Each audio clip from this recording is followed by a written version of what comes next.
So, when a hugely popular radio host suddenly resigns live on the air, you just know there's a massive story behind it. After 8 years, DJ Papa Jackson signed off from Energy FM for the very last time. So, what really went down? Let's get into it using his own words to understand what happened. Okay, to really get the weight of this decision, you first have to understand his connection to this station. For Papa Jackson, this wasn't your typical 9 to 5. He actually described his work as being spiritual, a core part of his identity, almost like a religion he poured his entire self into. And we're talking about 8 years. He was a fixture at Energy FM. This wasn't just some quick stop in his career. This was a serious long-term commitment. He honestly saw himself growing old there, calling it his retiring company. He even said his love for the station reached a molecular level. I mean, just think about that for a second. That's a whole other level of dedication. It suggests that every part of him, down to his molecules, was intertwined with his job. And remembering this deep bond is absolutely crucial to understanding the pain that came next. So, what happened? How did it go so wrong? Well, it seems to have all started with one single pivotal event. A decision was made that, for him, completely changed the game and set him on the path to leaving. And the way he talks about it is so telling. He felt his leadership role, what he calls his mandate, wasn't just changed, it was taken from him. He describes it as something that was ripped away, not discussed. And the manner in which it was done, that was the first major blow that broke him. The result? He was left with this devastating feeling that his 8 years of hard work, the times he said he nearly killed himself for the station, were all for nothing. It was like his huge contributions and sacrifices were suddenly just invalidated. After losing his mandate, the entire environment at work started to shift. A new culture began to take over, and it was one he found he just couldn't bear. The change was just night and day. He described his 8 years there as being all about collaboration and open dialogue, but the new reality?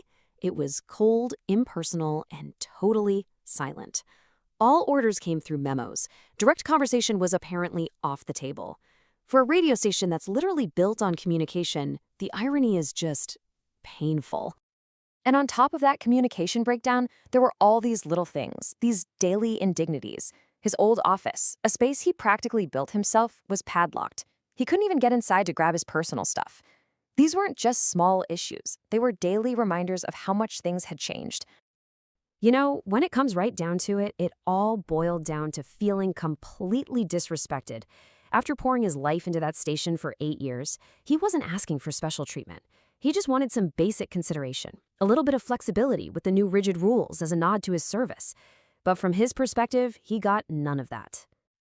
But as much as all the workplace issues hurt, the final push, the thing that really sealed the deal, didn't come from the office. It came from two incredibly powerful conversations he had with his mother. The first one, wow, it was a real gut punch. His mom reminded him of the huge sacrifice he made during the pandemic, choosing to stay and work instead of visiting her.